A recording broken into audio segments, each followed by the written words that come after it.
So I'm gonna ask you a little bit about your education. And para comenzar, Anaheim High School. Usted fue en los 1990. ¿Cómo era la vida en los 1990, especialmente educativa? No, yo fui a Anaheim, gradué en 1997. Mis maestros eran buenos. Eh, Mr. Hager, pero le decíamos Bundy, because he looked like Al Bundy. Mr. Hager, Miss Mahaffey, Mr. Cross, que descansen en paz todos ellos. Mr. Elder todavía vive, gracias a Dios. Mr. Royster. Mis maestros eran buenos. Lo que no eran buenos eran los concejales, the counselors. Ellos, yo me acuerdo su nombre también, Miss Bidwell. Muy así con su vestido así, se miraba como Jane Austen o algo así, viejita, viejita, viejita, y nada contra los viejitos, porque yo ya soy viejito también, pero cuando yo fui, cuando entré el ninth grade, le dije, yo sé que el colegio es algo importante, pero no sé nada del colegio. Mi mamá dejó de la escuela el noveno grado, mi papá del cuarto grado en México. ¿Qué puedo hacer para ir a un colegio? Y ella me dijo, mírame, soy un nerd. No hay la palabra nerd todavía en español, pero soy un nerd. Me mira y dice, personas como usted, el colegio no es para su gente. Tú debes de involucrarte como carpintero, como en un taller y nada contra esos programas, nada contra esas carreras, pero no me quería dar la oportunidad. Ella pensaba que el mexicano no era alguien que debía ir al colegio. Y ¿cómo se dice? El principal, Mr. Muncy, otro racista, Mr. Carpenter, peor. Y yo sé, Mr. Carpenter tuvo muchos, muchos años aquí en Anaheim y cada vez que yo lo miraba o miraba su nombre, no, usted era un hombre sangrón. Sí era sangrón, los que fue a Anaheim en esos, alguien sabe, era un hombre sangrón, especialmente él fregó al programa de fútbol de Anaheim. Hay pregunte a alguien que fue a Anaheim, pero él lo fregó. Um, entonces yo no, y yo también, a mí nunca me gustó la escuela, por nada, nada, nada, nada, nada. Me encantaba leer, me encantaba hablar, todavía este día. No me gustaba escribir porque no me gustaba la tarea ni las pruebas o nada de eso, pero a mí no me gustó la escuela por nada. No nos caímos bien. Al fin, lo que sí me encantó era el colegio y la maestra que me dijo que me iba a encantar el colegio era mi maestra de matemáticas, Miss Spikerman. Y Miss Spikerman, ella sí era muy importante para mi vida. Lo hablé en mi libro que se puede comprar. Ay, por ahí está. Pero sí. Entonces, a mí me da mucho, mucho o mucha felicidad que ya cuando voy a las escuelas son personas de mi edad que fueron a las escuelas. Los principals, los maestros mejoraron las oportunidades para ustedes, porque ustedes, la escuela siempre va a ser difícil, especialmente las escuelas más pobres como en Anaheim Union. No somos Newport Mesa, no somos otras escuelas que tengan más dinero. Entonces es importante, importantísimo que haya maestros y maestras y counselors y todo eso que sepan qué tan difícil es para ayudar a ustedes, para que ustedes no tengan los mismos, um, no nomás el racismo, pero la misma, ¿cómo se dice? Los problemas que nosotros teníamos. Entonces, ¿usted cómo acabó yendo al colegio? ¿Alguien le ayudó o tuvo que hacerlo todo usted solito? No, no, nada se hace solo. Nada, no man is an island unto themselves. Ningún ser humano es una isla a ellos mismos. Nunca. Maestros, pues, me empujaron. Miss Spikerman, ella sí me dijo, ponte las pilas y haz algo con tu vida porque tus padres no vinieron a este país para que tú seas un fracaso. Haz algo con tu vida y esas palabras, nadie me dijo eso hasta ese tiempo. No que mis maestros no me querían, ellos sí, e- ellos sabían que yo era raro, medio raro, a little bit weird. siempre, pero nunca, nunca me hicieron nada mal. Yo nunca tuve un maestro o maestra en Anaheim que no me gustó. Otros, el Singapore sí era un poquito diferente, pero en Anaheim no. Um, pero no, entonces yo fui a Orange Coast College. Ahí también era un counselor que me ayudó. Ya en Chapman y a UCLA, donde agarré mi maestría, ya eso era diferente, ya sabía qué tenía que hacer, pero no, también me ayudaron también muchos con apoyo, ¿cómo se dice?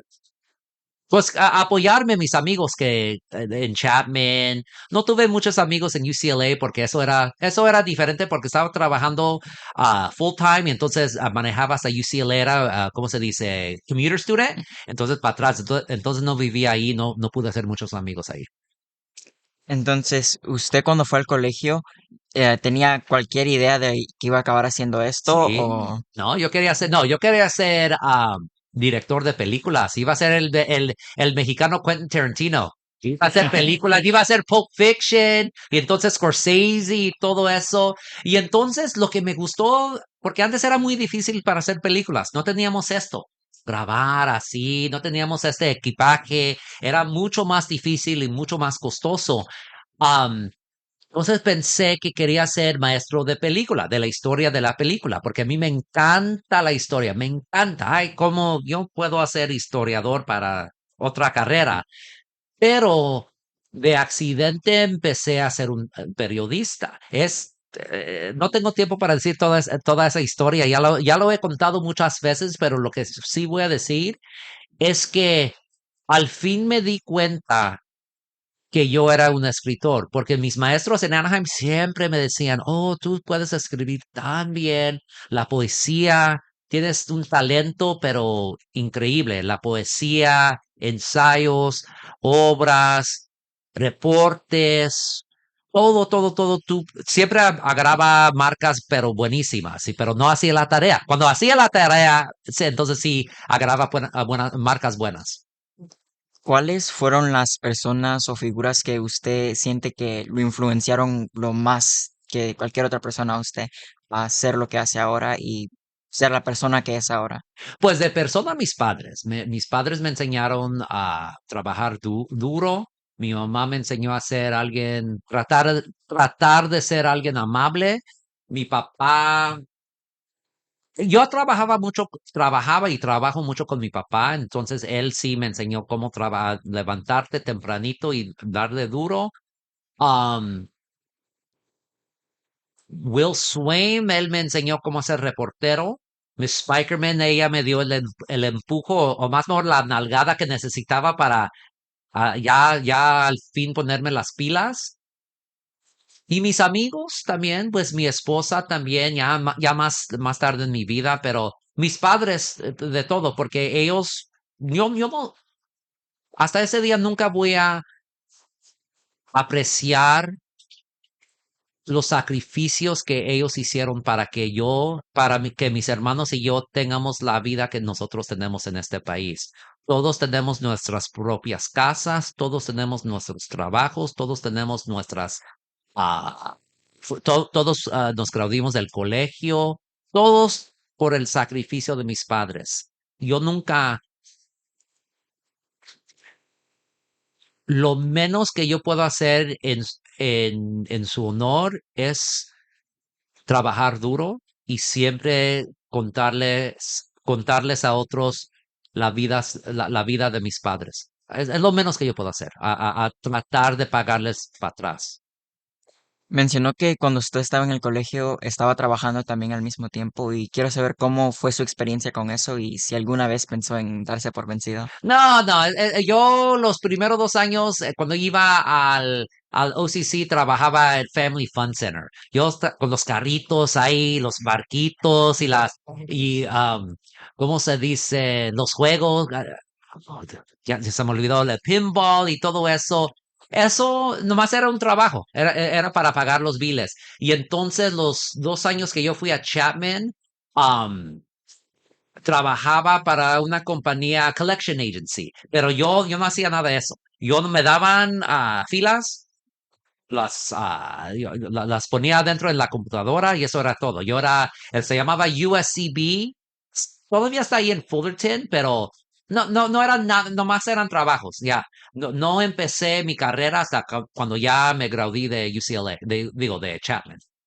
Y esos trabajos, pues, USB no me enseñó nada, nada. Era un trabajo, me trataron bien, eso sí me gustó. En Family Fun Center aprendí que uno puede hacer el trabajo bien y no le va a importar a los jefes, porque una vez me maltrataron muy feo y mis colegas y mis jefes no me apoyaron y por eso dejé del trabajo. Sé que cuando estaba en Chapman usted comenzó a hacer sus freelancing articles para el OC Weekly. ¿Y cómo fue eso? ¿Le afectó mucho? ¿Fue ese momento cuando se dio de cuenta de lo que quería hacer realmente? Sí, no, yo empecé con el OC Weekly en el año 2000. No, yo no. Al fin decidí hacerme un reportero en 2002 porque fui a la UCLA para mi maestría y, ¿cómo se dice? Ni en inglés ni en español. No sé. Realicé que ser un académico no iba a ser para mí, no iba a disfrutar esa carrera. Entonces, eso fue thank you, gracias. Eso fue cuando decidí, más mejor quiero ser reportero. Entonces, pero freelance me encanta escribir. Yo no paro de escribir por nada, hasta cuando Dios me quite eso. Cuando fue a UCLA, sé que en ese tiempo el, la población de latinos era la mitad que lo de los blancos y un tercio de los asiáticos. Y me pregunto si eso afectó cómo se sentía en UCLA, si se sentía. No, porque hasta los latinos no me querían. Nadie me quiere. Nadie. Todos discriminan contra mí por ser nerd, especialmente en esos años. No, yo agarré mi maestría en estudios latinoamericano, entonces en mis clases había mucha gente que éramos latinos. Entonces yo nunca me sentí, y como no vivía allá, si yo vivía allá, eso iba a ser diferente. Pero no tuve que vivir esa vida de ser discriminado, de pensarme como una minoridad. Yo nomás iba a mis clases y eso fue todo.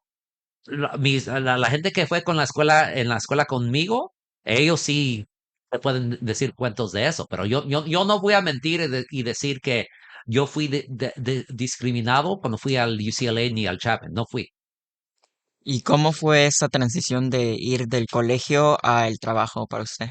Ya cuando acabé mi maestría en 2003, ya estaba escribiendo para Losi Weekly, entonces no era una transición difícil.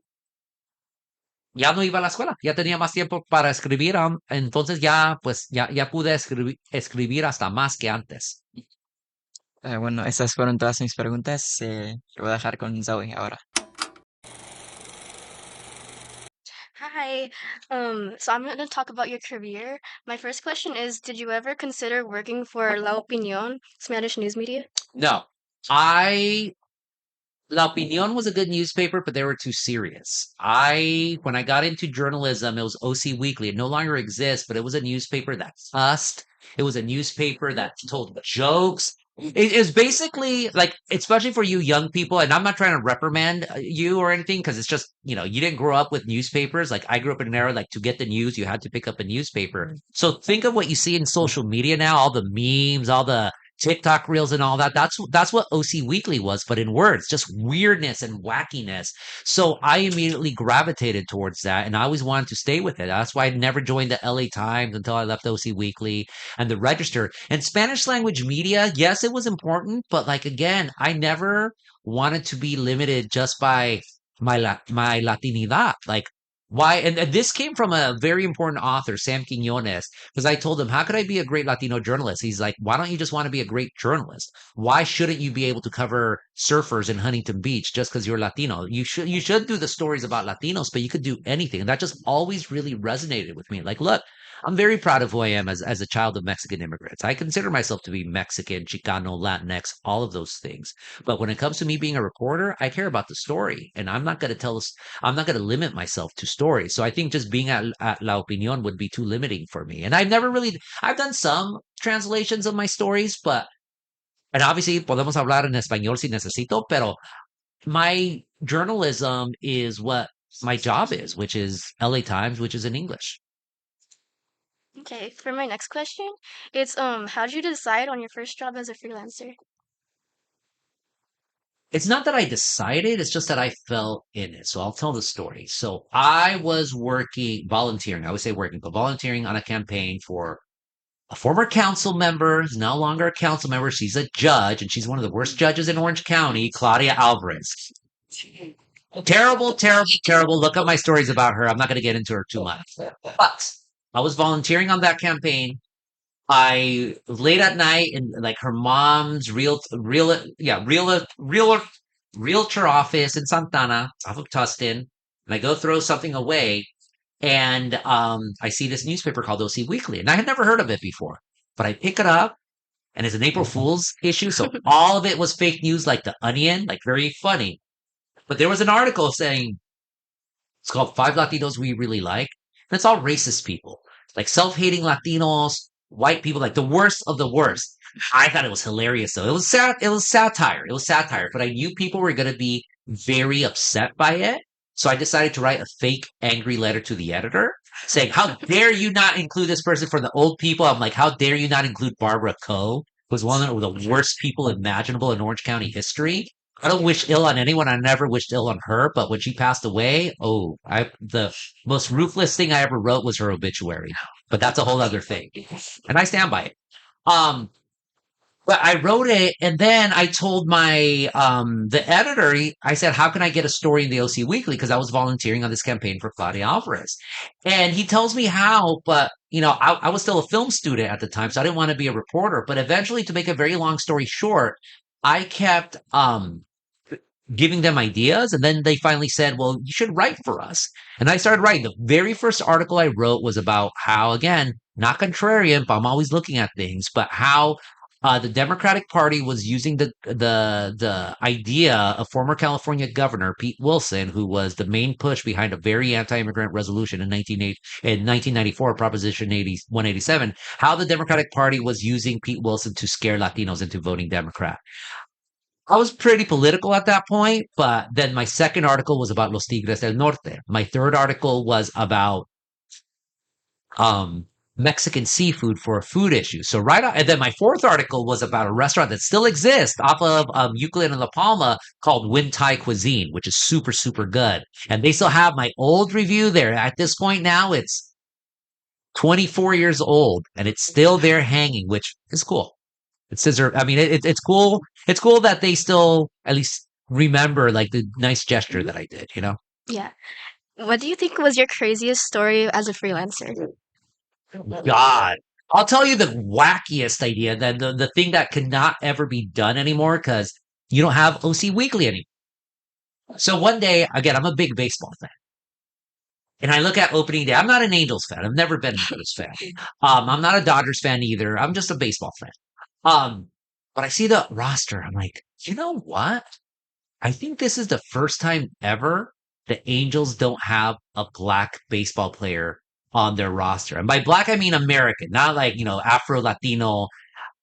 I'm like, I should write that because I've always been very bothered by the fact that Orange County has such a small black community. Out of the 25 biggest metro areas in the United States, Orange County is the only one with a black community of less than 5%. And we've been stuck at 2.1% I think we're now at 2.5%, which, yeah, but it was 2.1% for 30 years. We're stuck. It's abysmal. It's embarrassing. And people don't seem to have a problem with it and make all sorts of excuses.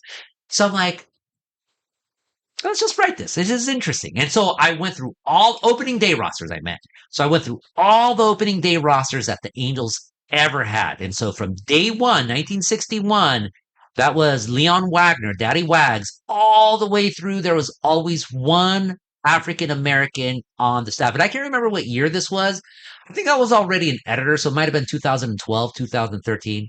So I publish it. Why isn't there any black players for the Angels? And then I was able to tell stories like when Torrey Hunter, his son, during the All Star game, former All Star center fielder for the Angels, his son went to, got his seats. When your dad's a big league ball player, you get nice seats. So he goes in there, he's a black kid.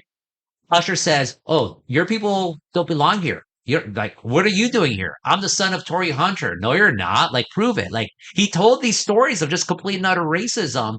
Um, so I publish it. Oh my God, people got so mad. They accused me of being racist just because I pointed out the Angels didn't have a black baseball player. So yeah, I've written a lot of crazy stuff, but that one I think is the most OC Weekly story I ever did, just because it's silly. It's kind of pointless if you want to think about it, but still, it really gets to the heart of what is wrong with Orange County that you have this. And I knew people would get angry for the wrong reasons. And that's exactly what happened. I don't mind doing that. I don't mind pissing people off when they need to get pissed off. That's crazy. You decided to resign after your proposal to save your colleagues was turned down. What did leaving mean to you? Oh, it was.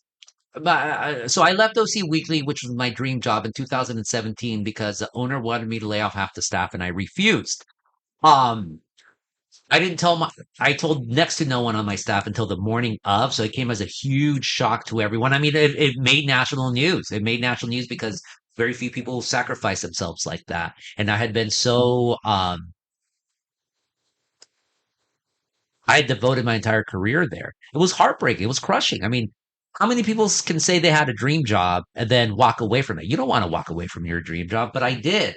Um, I was in a dark place maybe for 2 weeks, 3 weeks. But thankfully, what saved me was work. All of a sudden, all these people wanted me to make money, not make money, but you don't make money as a journalist. They wanted me to write for them. So I just started writing. ESPN, The New Yorker, all these different places just started writing. And by being in a dark place, just really depressed. But thankfully, I had good friends. They all checked in on me. I had family. My family's always been very kind to me, more ways than I could ever express. My parents and my dad, God bless him, he's like, you know what? You've worked hard. You should take time off. You should live like a king. Just relax. And I never did that. 8 years later, I still have not done that. I never will because I am no king. But it was hard. It was hard. It was also hard when OC Weekly shut down in 2019. This county so desperately needs it. And what's hardest for me though is like, look, now my job is mostly in LA. Like in many ways, I mean, you called me a traitor earlier, and I am a traitor because I'm now in LA. Like, trust me, I'm always going to cover Orange County. I cover Orange County for KCRW, but now I have to live and breathe and dream of LA. And LA is a wonderful place, but like, it sucks that there's no real space for me here to cover, at least on a bigger level. It sucks. This question's kind of similar to the previous one, but what was one of your craziest stories as a journalist? I mean, I talked about my silliest story, but crazy, just me being a journalist, period. I never thought I was going to be this, and here I am, you know? Um, I've had some funny ones. Just like, oh, like, Kevin De Leon, who was a big time council member in Los Angeles. I have to talk about LA now. But like, they blocked me from going to their primary night party, which I'm sorry, historically in media and politics, like we hate each other, but on election nights, it's like we do a truce. So we could talk to the supporters and they could yell at us and all of that. Like you do that. Well, they blocked me off completely from going in to and like they thought they were all down. They had their little, I'm like, I like to go in, oh, it's a block to the public. I'm pressed, doesn't matter. Then they get all these big men and big women to just stand there like this. And I'm like, oh, who do you think you are? Then they get a security guard to look at me, and I tell them, like, look, I'm here on the sidewalk, and I literally point to this line. This line right here, this is private property. I'm not going to cross it. I'm not. I don't want to cause, like, I think it's ridiculous. So I'm going to report this. And then another security guard, there's two security guards, and then they whisper to each other. What was the exact quote? I remember what they called me, but the exact quote is something like ponle trucha lentudo.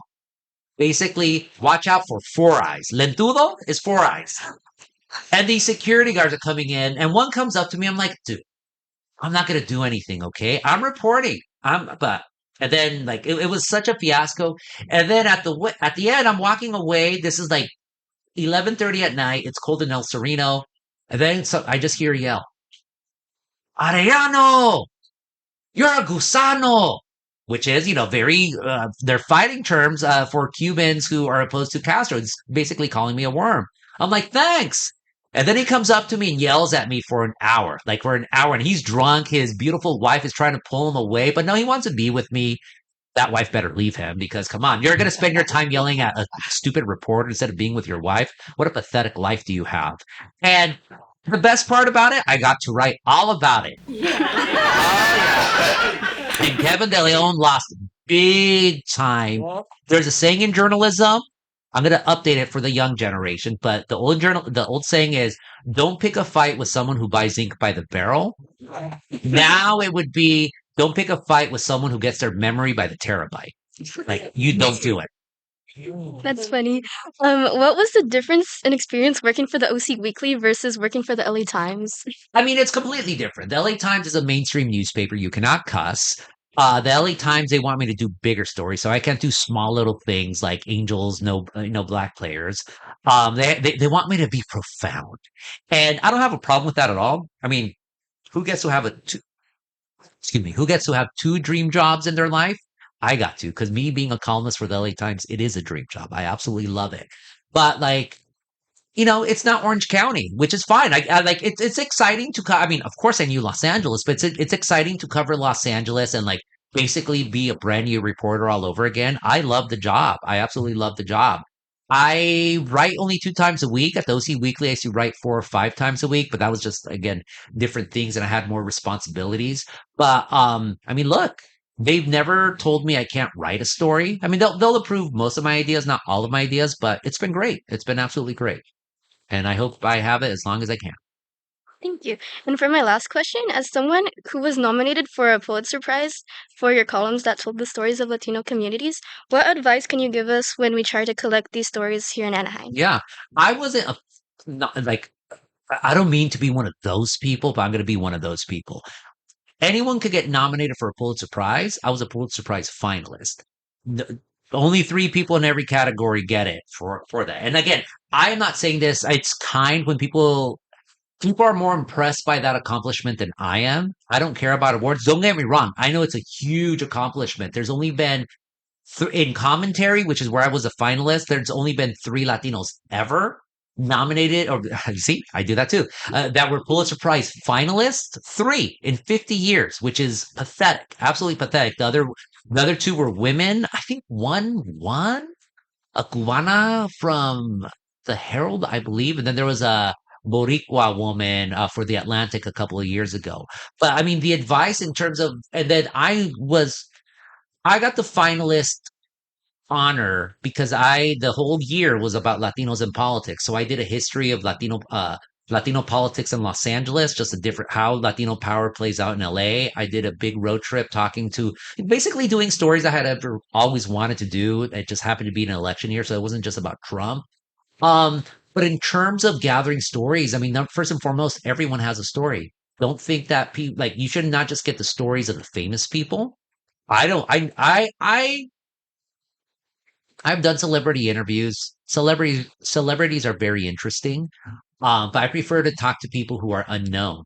Or more importantly, I like to tell the story behind like there's a famous person who's a person behind that person who never gets acknowledged, never gets up there. I love telling those stories. In fact, my next columna is going to be about someone who is a big deal right now when it comes to justice in Southern California, but whose story has never been told. That's all I'm going to say for right now. But everyone has a story when you interview people. you want to know more about that person than that person knows. So you want to surprise them with questions. All your questions have been great so far. Seriously, every single, all of you young people, it makes me very, very happy to see this. But really examine and go like, and open-ended questions are good, but sometimes it's good to ask specifically. So, where one of the young gentlemen here was asked, like, what dish best embodies you? It's like, I know what he was trying to get at. It was great because it had made me think, like, all right, let me go through all of these things. I have crazy story. I'm like, okay, let me think about a crazy story. So, like, you want to land on the specific, but get them to talking about the big things. And then the final thing, don't be shy. None of you have been shy, so thank you for that. You've all been asking good questions, but also the one piece of advice I would give is listen. There's something called a follow-up question. Some of you have done follow-up questions, but don't just stick to what's in your notepad. Listen to what I have to say and press me on these things. So when you say like, when I was talking about capirotada, you should have asked me, or not you, but the gentleman should have asked me. So how do you make your capirotada? Like really make me think like, oh yeah, I could do this, this, and that. Yeah, that's what I would say. But again, I'm confident in today's youth. You folks are doing amazing. En serio. Well, thank you. I'm gonna pass it on to my next team. I don't know if I may interject really There you quickly. go. Follow up. You've talked a lot about your stories and your some of the crazy ones and silly ones. I want to know what your most hated story is, and story that you absolutely despised writing afterwards. That, that I hated writing? None. Um,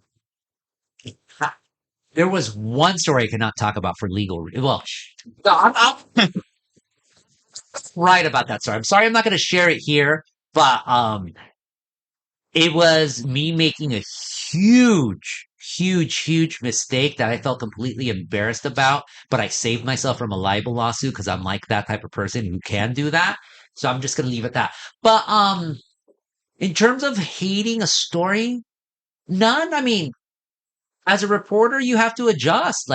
So Claudia Alvarez, I used to be cool with her, and then I realized that she was terrible. And so I had to eat those words back. But like, I'm not gonna apologize for original stories that I wrote because I made up for it. Like people who I thought were good turned out to be bad. You just switch around. I mean, that's what people really get at me. They're like, hey, I thought we were cool. And I tell them, unless you're my good friend, I'm never cool with you. Like my agreement with the whole world is you do good, I'll write good about you. But you do bad, I'm going to do bad about you. This is why I have very few friends, which is okay. But no, but I'm sorry. My calling is to be a reporter. It's not to be friendly with anyone. Like, oh no, I'm going to be friendly with you, but be friends. That's not who I am. And I'm not, and people will accuse me, oh, you're trying to backstab. I'm like, I'm not backstabbing. Like there's a council member in Los Angeles who I've not gotten along good with, but it's her beef coming from her way. Because I have nothing against her, and she recently did something that was really good, and I wrote about that. And people are surprised, like, "Oh, I thought you hated this person." I'm like, "No, I don't hate this person, but this person did something good." I would be a terrible reporter, and this is what I tell for reporters. I'm like, don't let your biases get in the way of a good story. I don't have to like you for me to write something nice about you, but I'd be a fool if you do something great or there's a great story involved, and I stop from writing about you just because I don't like you. That I think is pathetic, straight up. I noticed you kind of gave me a face there before I mentioned in writing. So why was that? Was there a story that you actually like dislike in general? No, no, no, no, no, no. Because at first I'm like, wait, what? Because I thought you were going to ask me what story did I get the most hate Mm. of? In other words, where people just like loathe me for it. So then when you thought like me hate a story that I wrote, no, there's some stories I like more than others for sure. But in terms of, I do tell writers like you have to stand by every story, and if you make a mistake, you have to own up to it. So like I can't tell you a single story I've ever written that I regret. That's what I would say. So then what is the story that you've gotten the most hate out of all of them? Well, I mean that Anaheim base, the black players one got so nasty. It was funny. That made me crack up though, because it's like you Angels fans are pathetic. Sorry, Angels fans, but it's really bad. It's like, oh man. Hey, don't worry, Dodgers fans are smug, smug AF, and Padres fans, pobrecitos. I stand slam Diego, right? Whatever. Um, I mean, I got a lot of bad stuff for my coverage on the sex abuse scandal. Like I said, I lost. People turned against me. That I don't want to say hurt, but it's like, really? You're gonna do this? All right. Covering white supremacists was fun, but not the death threats that went with it. Or getting doxxed, that was always interesting. Um, no, like I mean that's what I would say. And here's a problem with me though. I get so much hate just for everything. Like, so even my cousins, like, they call me Gus. No one else can call me Gus except my cousins.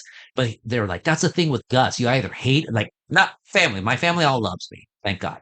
But there's like, that's the thing with Gus. Either hate him or you love him. And I hear more from the people who hate me, which that's fine. It doesn't affect me because here I am. But like, that's why. Anyways, but you had questions.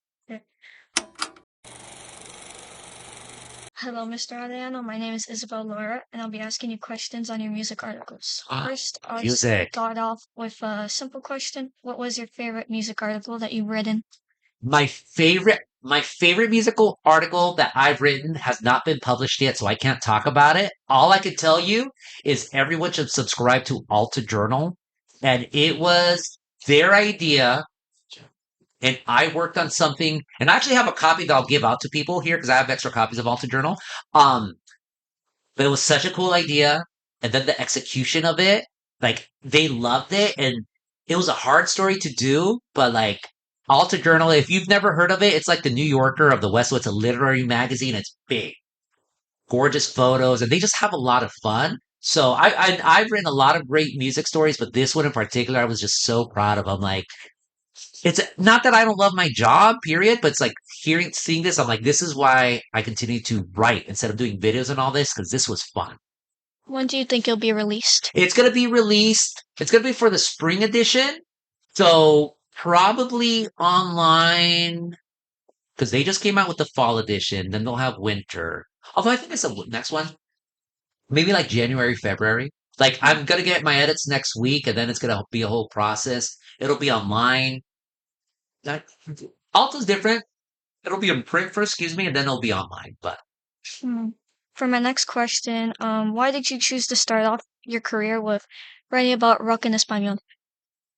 thank you for asking me questions about music, my most undersung part of my career, but what made me first people notice me. I had a friend, Gabby Gonzalez, class of 1996. She worked at JC Fandango. JC Fandango was a legendary, Jose knows, a legendary nightclub. Lisette knows. All the old rockeros here know. They're like, there's a lot of us old people here. Legendary nightclub in Anaheim. Started off as a salsa club, then started getting into norteño acts. Then it got into rock en español because of one of the sons, Javier Castellanos. Um, and so JC Fandango was on the corner of State College in La Palma. It's now a supermarket there. But Gabby, when I started becoming a reporter, you just try to find stories wherever. And so I'm like, and I didn't really like rock en español. I've always been into like old music. So like it was 2001 when I started writing. So I was 22 years old. Beatles for life. KRLA had just left. So the oldies but goodies. Pedro Infante, Jorge Negrete. I was buying my CDs at the Anaheim Indoor Swap Meet back when CDs were still a thing. My cousins were into rock en español. Gabby was into rock en español. But I'm like, I don't really care about it. But since there was a lot of bands there, I'm like, I'm going to start going to shows. And it was just down the street from where my parents live. So like it was easy drive just down La Palma. And so yeah, I just started writing about it and it turned out I was pretty good at it because people this is a total humble brag, but I'm gonna say it because someone said it, not me. But a very legendary rock en español reporter, Enrique Lopetegui. He's no longer here, but he was amazing. Crazy Uruguayo, like from Uruguay. Crazy, crazy guy, but it's so good. And he said, when you came into the scene, it was like Eric Clapton coming into the scene. We all said, this is over. No one's going to write better than this guy. That's what he said, not me, but it was so flattering. By the way, Eric Clapton's a total racist, but that's a whole other conversation. Guitarist, but there was a famous saying because when Clapton got into the scene, it was Clapton is God and all this stuff. And yeah, I wrote in earnest about, and then it became Mexican music, cumbias, and all these different things from like 2001 up until like 2006. And by then, rock en español mostly died. JC Fandango sadly had to move and then close. But yeah, I've been so. But anytime I could write about music, I love it because I love music. I absolutely love music. Um, yeah, I love music. For my next question, when did your love of music start?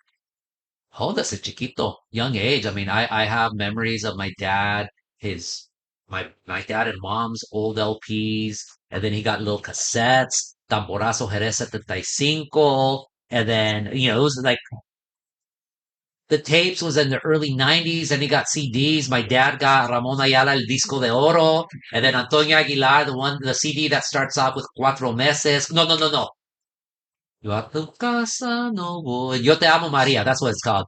I'm not gonna sing, sorry. Pero con tamborazo. And then my mom, of course, had Pandora singing the songs of Juan Gabriel. Every Mexican mom in the early 1990s had that CD, starting off con tu amor. Na, na, na, na, na, na.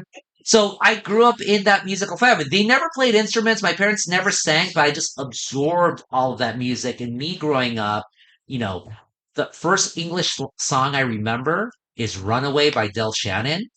The second one I remember is Stand By Me by Benny King. And then what was the third one? Beatles just kind of were always there. Twist and Shout probably would be the third one. And so I just always loved that music. And to this day, I mean, I have my own personal newsletter. Every single week I have song of the week that I like to recommend. And it's not just Mexican music and oldies music. Good music's good music. Who did I like recently? Well, I like The Weeknd. The Weeknd I think is very weird and has a great voice. But then I'm also weird because I just like discovered random songs out of nowhere, like E40 Nope. I think it's like the most brilliant song of all time, and there should be a version of it on Sesame Street. Because that the whole idea of nope, yup, it's like so brilliant. But anyways, I told you I'm a nerd. Sorry. I heard you're a big Beatles fan, so my next question is based on your article about the Beatles. You wrote that you won your wife's heart by a drunken Beatles karaoke session. What songs do you both agree on that qualifies the best Beatles songs? Which one does she like? Because I listen to the Beatles channel on Sirius XM. Um, oh, she likes We Can Work It Out. Very beautiful song, I have to say. It's a very, very beautiful song. The contrast between Paul being optimistic, John always being the pessimist, and then there's like a organ thing, but it's almost like it's almost like a pipe organ sound. It's incredible, beautiful. What's another one she likes? She likes Because, which is on the Abbey Road album, because right. Um, we have it's a song for our pups because we have a whole soundtrack for our pups for Hook and Cosmo and Marge as well. So Because is one of those. And then one more song that we both like. Um, oh, Sun King. So she likes a lot of Abbey Road. I mean, I like Sun King as well, but like yeah, but I think she's like the Beatles more. She was more of a '70s rock person. So when we started going out, I mean, she introduced me Neil Young, really got me into Led Zeppelin, Bob Seger, who's absolutely awesome. But I was always Beatles, always will be Beatles. May I interject? Yes. What Beatles album do you think is their strongest? Beatles for sale. Right off the bat. Everyone says Sgt. Pepper's Lonely Hearts Club Band. That's a big one. But then the cool kids say it's Revolver. But Beatles for Sale is the best one because you see the cover. They are sad. They're tired. Beatlemania is starting to eat at them. And it's like a country infused album. And then all the songs just go. No Reply, I think, is one of the most underrated Beatles songs of all time. That's one of like two Beatles songs I ever learned how to play on the guitar. I can't do it right now. Then it goes to I'm a Loser. These are like pop heroes calling themselves losers and all of this stuff. It is just so, and then at the end, I don't want to spoil the party. Like they're all emo songs. All you emo kids, this is original emo. Because like because there was always a contrast. Beatles versus Rolling Stones. Rolling Stones were always rockers. I mean, they're great rockers, but they do not have the emotional depth of the Beatles. And you see, I mean, they had some sad songs early, like what was it? Like Please Please Me. There's a Place was a great one. Then Beatles for no, it's Please Please Me with the Beatles. Hard Day's Night. You start getting some sad songs, but and then another song, Every Little Thing. Like such an amazing album. Oh my god. Oh wow. Um, for my next question, most of us Chicanos want to understand the difference between a Huapango, a Huasteca, or the difference between a corrido or a ranchera. Did you take a class or did you get your knowledge from reading? How did you become such an expert at Mexican music for your articles? Wapango, Veracruz, na, na, na, na, the beautiful songs.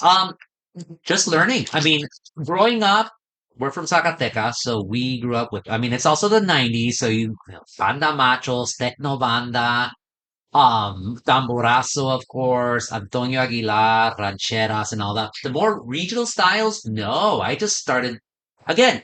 Great music is great music, and especially with the advent. Well, I got involved in Santana with a group called the Centro Cultural de Mexico. It's a nonprofit still going on, and so they were teaching songs about son jarocho, and son jarocho is like, oh, like I've heard that music before, but didn't really get into it. The most famous son jarocho song, of course, is La Bamba. And then you just start realizing that there's other region, like musical styles around Mexico, and I just want to learn them all. There's so much amazing Mexican music that so-called Mexican music fans don't know. Like, who knows about chilenas? Chilenas from La Costa Chica de Oaxaca and Guerrero. So there's like Afro indigenous rhythms that sounds like they do it on like electric keyboards and just like very fast paced, and it's named after Chile. You have the son huasteca, which is just gorgeous music that sounds like bluegrass music. You have Oaxacan banda, like so, and that's different from like the banda sinaloense. Then you have like the different rock en español, like rock urbano for all the chilangos, just like like El Tri, like just totally bluesy and funny, like just amazing, amazing music. Look, people love to trash Mexico, but we're a beautiful country. It's a beautiful nation with so diverse in so many different places. That's one thing, again, I might say, like, I'm just a reporter. I'm not a Latino reporter, but I also like to tell stories that people are not telling. And the mainstream reporters, when I was being a reporter, they didn't really tell the stories of this music. And here in Orange County, we had so much diversity. I wanted to tell those stories. Hmm. What's your favorite song in Spanish? What's my favorite song in Spanish? Well, La Marcha de Zacatecas doesn't have any lyrics like da, na, na, na. It's when Anaheim sadly lost its playoff game because the quarterback got injured, and we could have gone far, and you didn't have the whole Anaheim band because I think the band geeks were at some like competition or something. Yeah, I'll call it that. That's fine. I once got in trouble at Godina's High because I started making fun of ASP kids, and it turned out it was an honors class, and they're like, I never got invited. I'm like, I'm sorry, you kind of have to be a geek to be part of that. This is the eternal rebel here, right? But anyways, yeah, La Marcha de Zacatecas is being played at Anaheim High football game. So that's the obvious answer, but I'll give you a deep track. What is a good song? ¿Cómo se llama? Lola Beltrán sang it, but it's called El Cantador. And it's a song. Oh my God. It is the sweetest song ever about the relationship between someone and in this case their pet. In this case, it's a horse. So it's a song about a horse that races, and it starts from I even thinking about it now I'm tearing up. Remember when I said tearing up? Just thinking because it's such a beautiful song. It starts off a pony being born. It's only three stanzas. So it starts off with the pony being born. It starts off then like, oh, this was a racehorse that just ran fast, beat the mom, always happened. And then at the end, it doesn't say how the horse died, but it died because we all have to die. Sorry. I'm just thinking, you all have to hear it. Maybe I'll play it for you at the end. Maybe we could play it at the end. Don't play it right now yet. But Lola Beltran's version, it ends with the guy, the protagonist saying, when I want to think about my, mi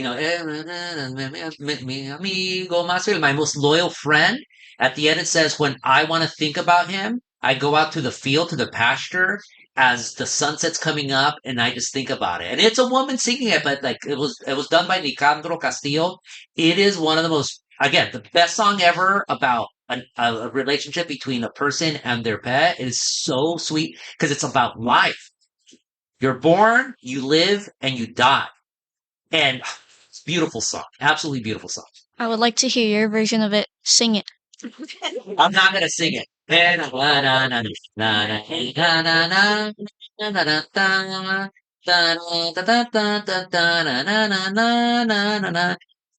Just for you, I'm going to look up the the chorus to it just for you. That you're a good reporter. All of you are good, but you see, they made me tear up. She made me tear up. So, el cantador letra era lindo, and excuse my voice, it's terrible, but I don't care. Era lindo, mi caballo, era mi amigo más fiel, ligerito, como el rayo, era de muy buena ley. Gorgeous, gorgeous song, not my singing, but I no like if I need to bring up tears in my eyes just like that, I think of that song. Well, that's all I have. Thank you. Thank you. I think we're all done with our questions now. So in a second, we're gonna let you go and talk to our guests. But before that, I think I'd like to thank you, and all of us would like to thank you for being here. Y es un placer conocerlo. It's been an honor, really. And I think just thank you for being here. Thank you for taking the time to be here. It's been a great interview. You have given us a wealth of information. And maybe we can play this song while we talk to the Oh guests. yeah, yeah. By Lola Beltran. And Antonia Aguilar did a great version and so many people, but Lola nails it the best. But I just want to thank all of you for starting this. If you want me to ¿cómo se dice? Recommend people for you. I mean, my dad could tell you a trillion stories and he knows stories, but I could give you many, many more. I do hope that you get more people because I think it's so important that especially young people not just do these interviews, but learn. Like again, young people, you're all cool, but I would hope that you could also take lessons from us old people. So thank you, and more importantly, thank you to everyone who's here. I mean, and this shows what great conversations we're having. And this is not me talking. Conversations go two ways. So there are great questions. Look, people have been here. Yeah, I thought this was going to last an hour. There's almost 2 hours, and very few people have left. So kudos to you folks, and kudos to all of you. And I can't wait for this to be online and this to continue. So thank you all.